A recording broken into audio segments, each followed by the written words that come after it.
एक आह्वान की आवाज, उनका स्वागत करें, अभिनंदन करें, वंदन करें। मैं आग्रह करता हूं लाहौर विधानसभा क्षेत्र के लोकप्रिय विधायक आदरणीय अमरीश शर्मा गुड्डू भैया से कि वो बड़ी पुष्पहार से माननीय मुख्यमंत्री जी का स्वागत करें, अभिनंदन करें और सभी अतिथिगणों से आग्रह कि इस माला से माननीय मुख्यमंत्री जी का स्वागत करें।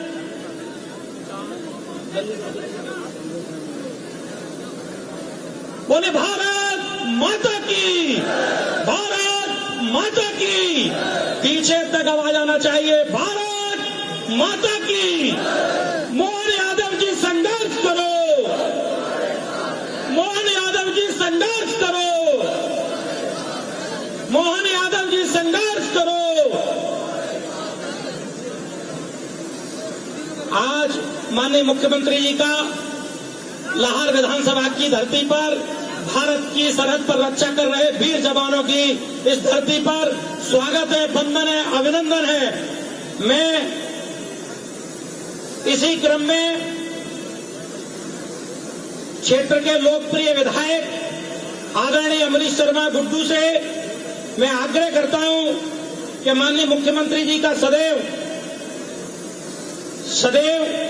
गौवंश के प्रति आग्रह रहता है, तो मैं आग्रह करता हूं स्मृति चिन्ह भेंट कर स्वागत करें।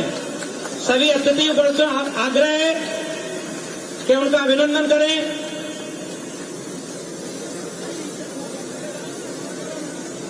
बोलो भारत माता की। इसी क्रम में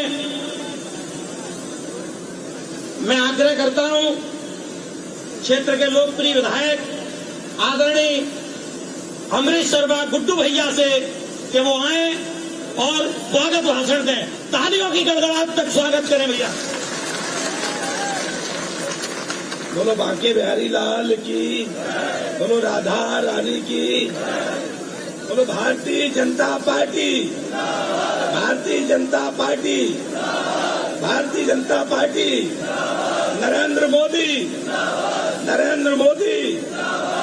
भाइयों, ये 33 साल के बाद विधायक आपको मिला, आवाज जोर से आना चाहिए भाई। बोलो मोहन जी यादव, मोहन जी यादव, मोहन जी यादव। आज लाहौर क्षेत्र में प्रथम बार माननीय मोहन जी भाई साहब का आगमन हुआ है। मैं माननीय मोहन जी भाई साहब का, माननीय मुख्यमंत्री जी का लाहौर क्षेत्र की धरा पर आने पर हृदय से बहुत बहुत स्वागत और अभिनंदन करता हूं।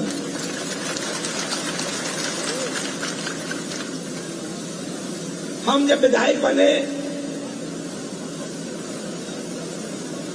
तो पहली बार विधायक बनने के बाद जब विधायक दल की बैठक हुई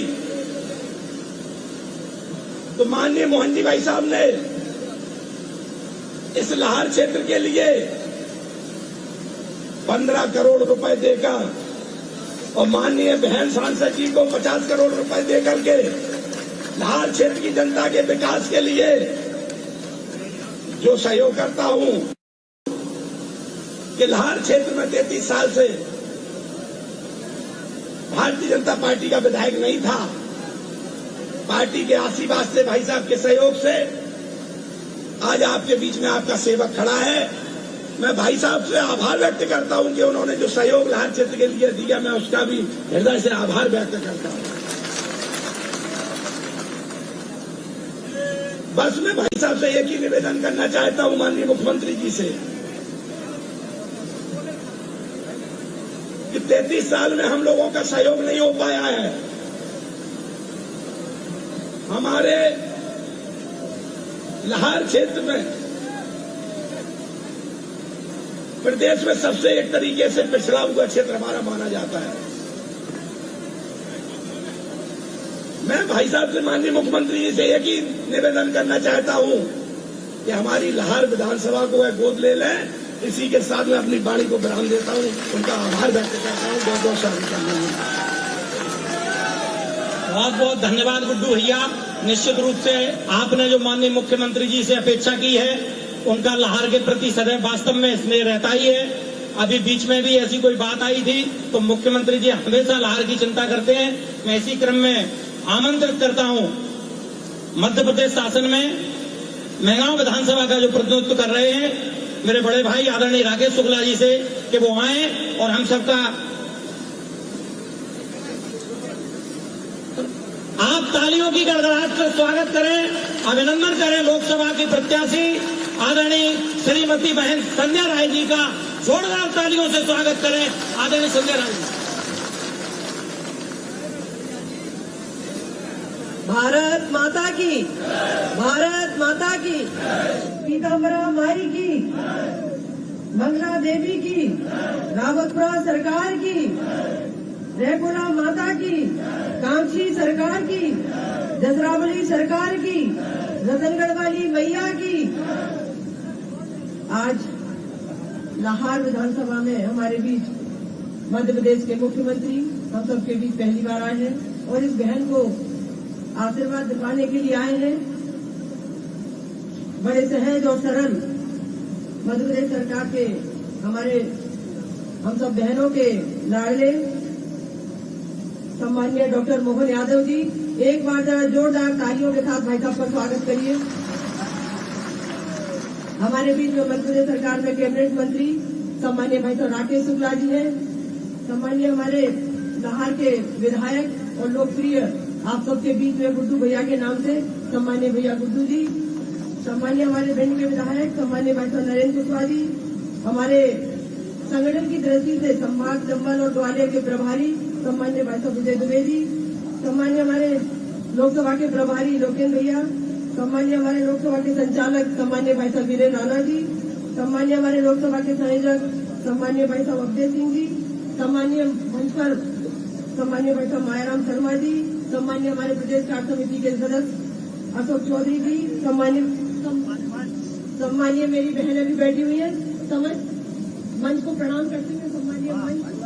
सम्मान्य बहनें और सम्मानित मंच, सामने मेरा क्षेत्र के सभी मेरे सम्मान्य पितातुल्य बुजुर्गवार भाइयों, सभी सम्मान्य किसान बंधुओं, सभी पत्रकार भाइयों, आज आप सबसे ज्यादा कुछ नहीं कहूंगी, आप सबसे आशीर्वाद मांगना चाहती हूँ और धन्यवाद भी देती हूँ मेरे केंद्रीय नेतृत्व माननीय प्रधानमंत्री जी को, माननीय हमारे राष्ट्रीय अध्यक्ष जी को और धन्यवाद देती हूँ मेरे प्रदेश के मुख्यमंत्री जी को, प्रदेश के संगठन को, समस्त मंच को धन्यवाद देती हूँ कि और आप सबको भी धन्यवाद देती हूँ कि आपके आशीर्वाद के कारण, आपके सहयोग के कारण आज आप सबकी सेवा का अवसर इस बहन को मिला है।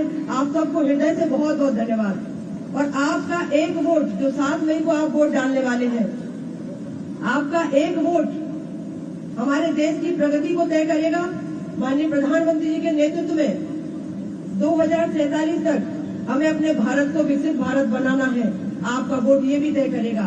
आपका वोट हमारी जो देश की मातृशक्ति बहनें हैं उनको और सशक्त, उनको और आत्मनिर्भर बनाने के लिए भी आपका वोट महत्वपूर्ण है। आपका एक वोट किसानों को समृद्धि देने, किसानों का और विकास करेगा। आपका एक वोट हमारे देश के युवाओं का भविष्य उज्जवल करेगा। आपका एक वोट हमारे जो गरीब वर्ग है, माननीय प्रधानमंत्री जी के नेतृत्व में कह सकती हूँ कि 25 करोड़ गरीब परिवारों को अगर सम्मान से जीने का अवसर दिया है तो ये भारतीय जनता पार्टी की सरकार ने दिया है। लगातार माताओं बहनों के लिए नारी शक्ति बंधन के बिल को पास कर ये दिखाया है कि हमारी भारतीय जनता पार्टी की सरकार माननीय मुख्यमंत्री जी के नेतृत्व में, माननीय प्रधानमंत्री जी के नेतृत्व में सबका साथ, सबका विकास, सबका भरोसा और सबका प्रयास करते हुए सभी वर्गों का सामूहिक विकास करने का लक्ष्य है। और आपका एक वोट जो 7 मई को आप इस बहन को आशीर्वाद देने वाले हैं, आपका एक वोट देश की प्रगति तो तय करेगा। आने वाले समय में हमारा देश विश्व गुरु बने, इसलिए आपका एक वोट महत्वपूर्ण है। मैं ज्यादा कुछ नहीं कहूंगी। आप सब से मैं आशीर्वाद चाहती हूँ। आप सब 7 मई को प्रचंड बहुमत से माननीय प्रधानमंत्री जी के नेतृत्व में, माननीय मुख्यमंत्री जी के नेतृत्व में, माननीय मंच पर विराजमान मेरे सभी सम्मानीय भाइयों और बहनों के नेतृत्व में आप सबसे ये बहन आप सबसे आशीर्वाद चाहती है। इस बहन को आप प्रचंड बहुमत से प्रत्येक बूथ से कमल की फूल की बटन दबाकर भारी बहुमत से माननीय प्रधानमंत्री जी के नेतृत्व में भिंड दतिया की एक कमल की फूल की माला को समर्पित करें। इन्हीं शब्दों के साथ आप सबसे आशीर्वाद चाहती हूँ। बहुत बहुत धन्यवाद। जय हिंद, जय भारत। मैं इसी क्रम में माननीय मुख्यमंत्री जी के समक्ष कैलाश मिश्रा जी को आमंत्रित करता हूं। आयुष्मान भारत योजना के लिए उनका फॉर्म वो सबमिट करवाएंगे। माननीय प्रधानमंत्री जी ने सभी भावों से ऊपर उठकर इस योजना का पूरे भारत के सामने 70 वर्ष के ऊपर जो लोगों ने 5 लाख रुपए से ऊपर के इलाज की व्यवस्था, वास्तव में यह चमत्कारिक योजना है।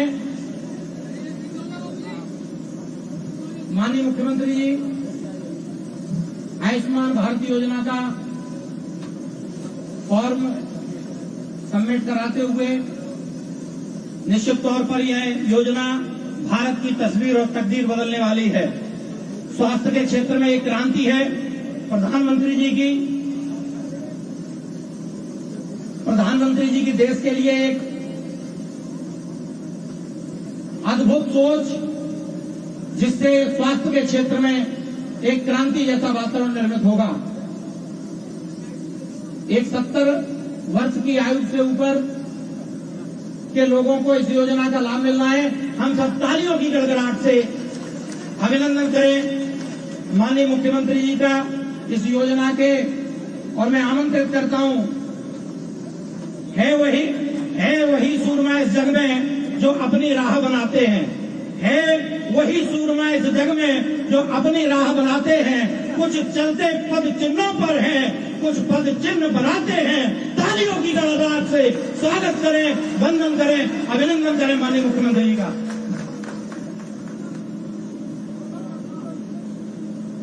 विधानसभा लाहौर और एक 33 साल बाद सूर्य देवता रोज दर्शन देते हैं, देते कि नहीं देते हैं, लेकिन पता नहीं क्या कौन सी नजर लगी लाहौर की धरती पर कि सूर्य देवता की किरण कमल के फूल आने में 35 साल लग गए, लेकिन जब आया तो झट सफेद आए। जोरदार ताली बजा हमारे अपने लाहौर के आज के इस कार्यक्रम के लिए। कितना अच्छा लगता है। परमात्मा की दया से चुनाव के इस मौके पर गुड्डू भाई बोल रहे थे, विधायक जी, जोरदार तालियां आपने गुड्डू भाई के लिए दी।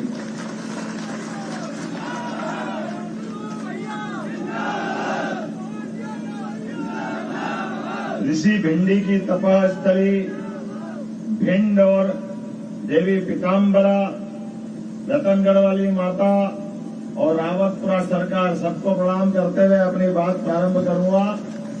समय की कमी है, विलंब से आया, इसकी क्षमा भी चाहता हूं, लेकिन लगातार एक के बाद एक सभाओं में चुनाव के दरमियान काम करने में अपनी अपनी बहुत सारी व्यस्तता है, लेकिन वादा किया कि मैं आऊंगा। थोड़ा देर से भले ही आया, लेकिन आया तो पक्का ना अपने यहाँ इस लाहौर की धरती पर। हमारी बहन संध्या राय जी, जोरदार तालियां बजाओ। इनका नाम संध्या राय जी है, लेकिन इनके साथ इतना अच्छा भाग्य है, यशस्वी प्रधानमंत्री के साथ रहकर के संध्या दिन के उजाले की तरह सेवा कर रही है सबके सामने। परमात्मा की कृपा है। वर्तमान के दौर में यशस्वी प्रधानमंत्री सूर्य भगवान से आशीर्वाद लेकर के, जैसे सूर्य तपता किसके लिए है? संसार के लिए। तिल तिल करके पूरा जीवन जलने के लिए वो अपना जीवन जीते हैं, लेकिन वो अपना जीवन सारे संसार के सुख के लिए देते हैं। जोरदार तालियां बजाओ माननीय नरेंद्र मोदी जी के लिए, जिनके बिना सौर मंडल अधूरा है। ये ग्रह, ये नक्षत्र, ये तारे बगैर सूर्य के सब कुछ आभास शून्य है। इनके अते पते नहीं लगते हैं।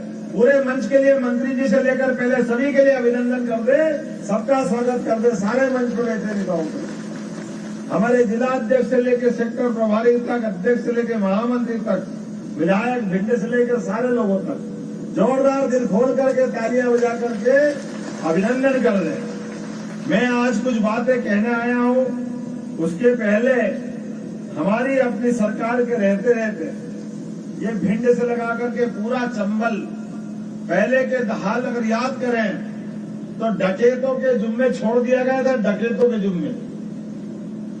आप सब उस दौर को याद करो।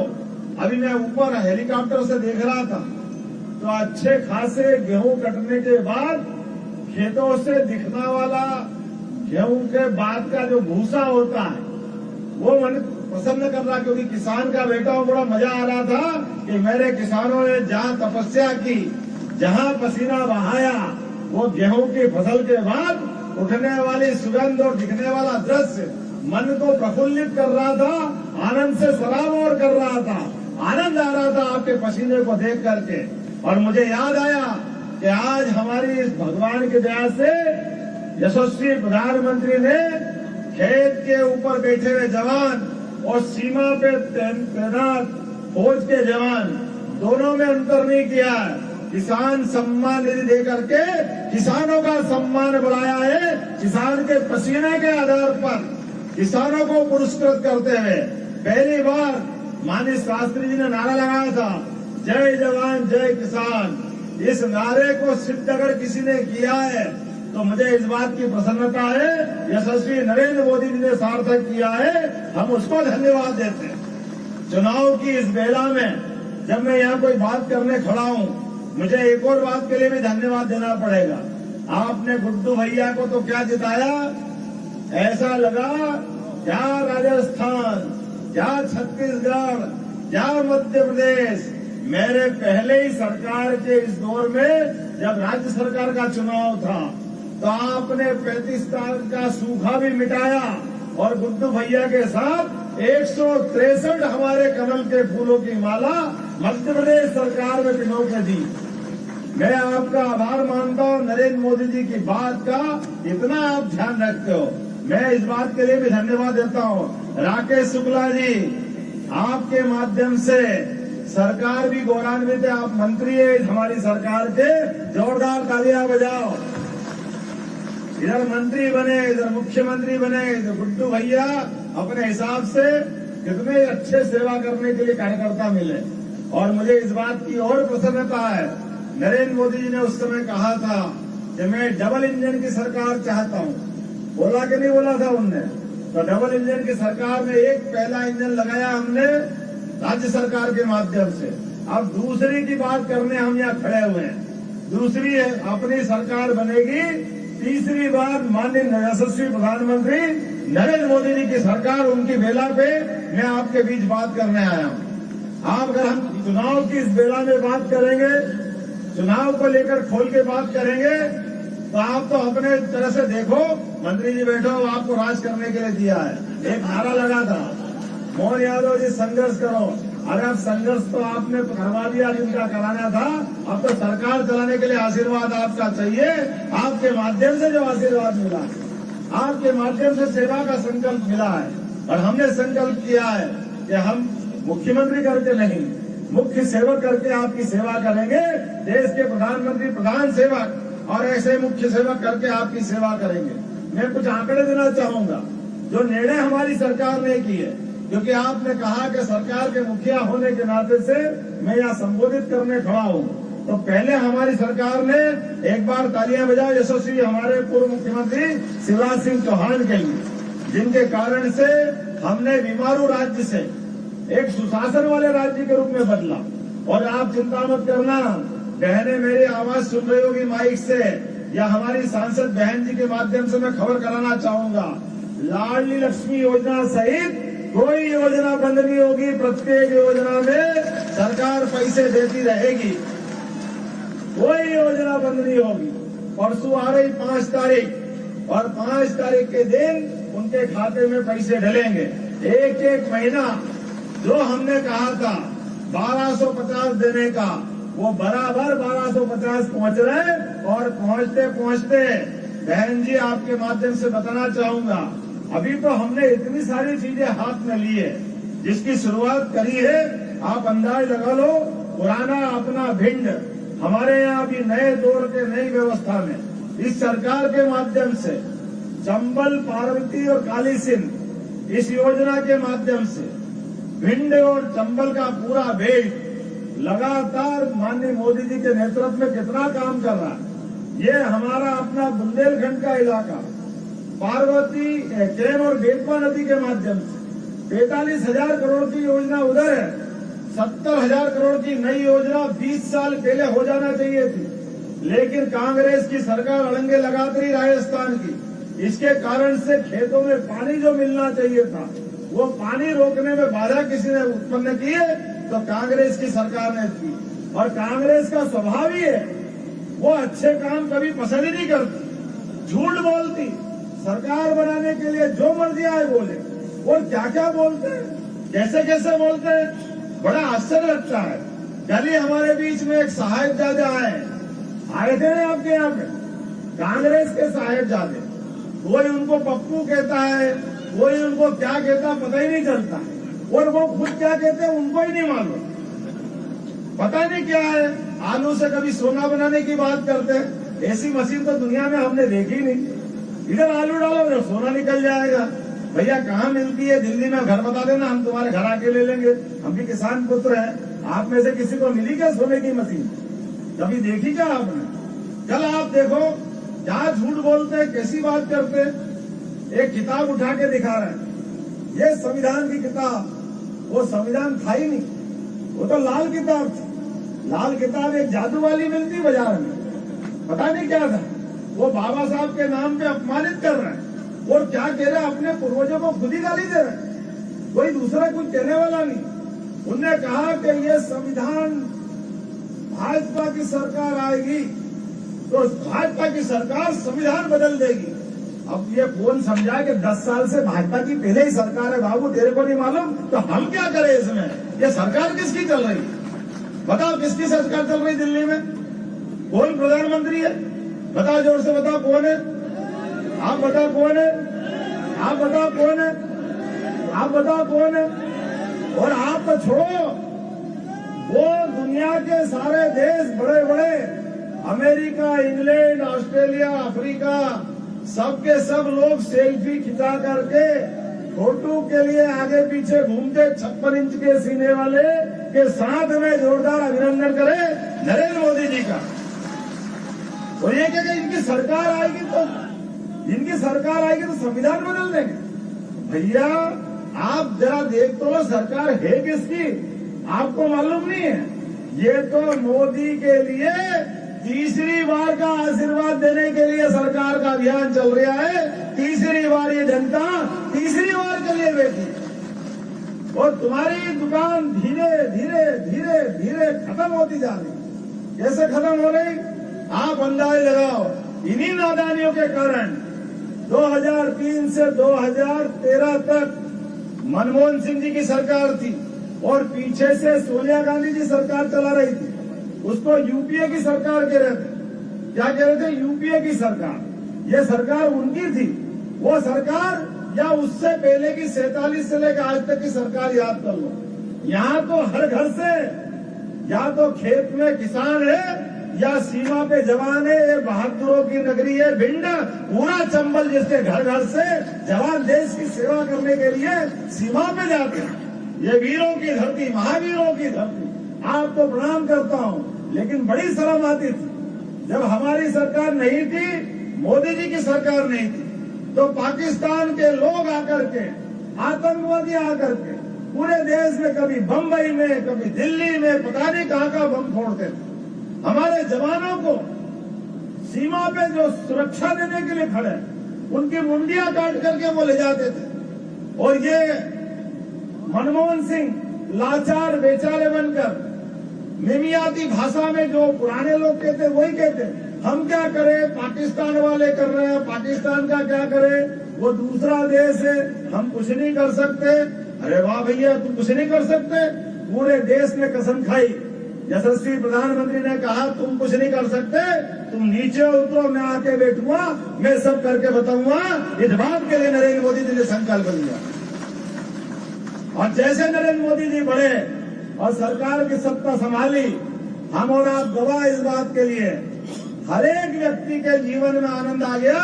बालाकोट की घटना पाकिस्तान ने भूल से कर दी, सोए हुए सैनिकों पे गोलियां चल गई और हमारे जवान मारे गए। नरेंद्र मोदी जी ने कहा ये नहीं हो सकता, पाकिस्तान ने गलती की है, इसकी कीमत पाकिस्तान को चुकाना पड़ेगी। और प्रधानमंत्री के शब्दों का वजन भी क्या होता है, जिसको हम नारा लगा के कहते हैं मोदी है तो मुमकिन, खाली ऐसे ही नहीं कहते। उन्हें डंके की चोट कहा, भिंड की तरह से, जैसे भिंड का आदमी झगड़ा हो जाए तो डू पे डू बात करके बताता कि हाँ भैया आजा, तेरे में दम है तो हम तू बता दे ना, मैदान में आजा। पीठ पीछे वार नहीं करेंगे, आमने सामने हिसाब चुकता करेंगे। नरेंद्र मोदी जी भी आपके ही भाई है, जोरदार अभिनंदन करो नरेंद्र मोदी जी का।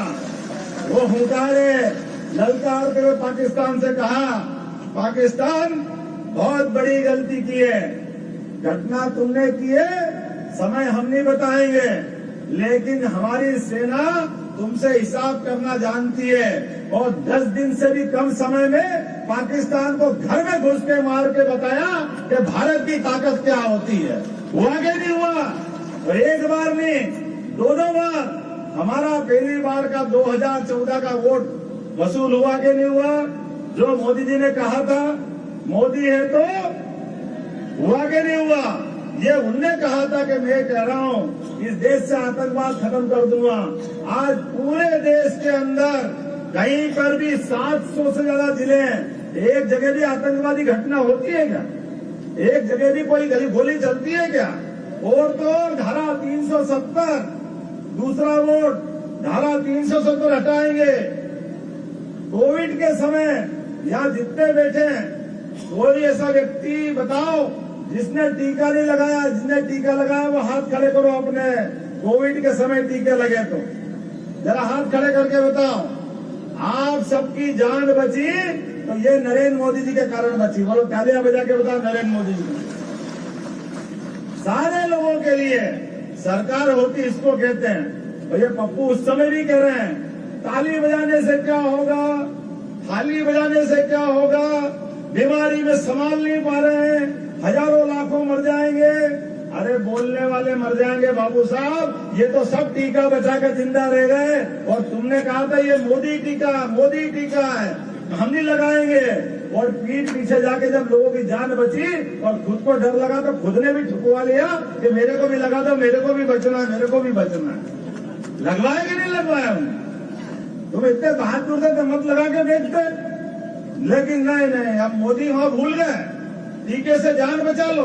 और एक और बात, मुझे इस बात की प्रसन्नता है, 5 साल से भी कम समय में पक्के हनुमान भक्त हैं मोदी जी।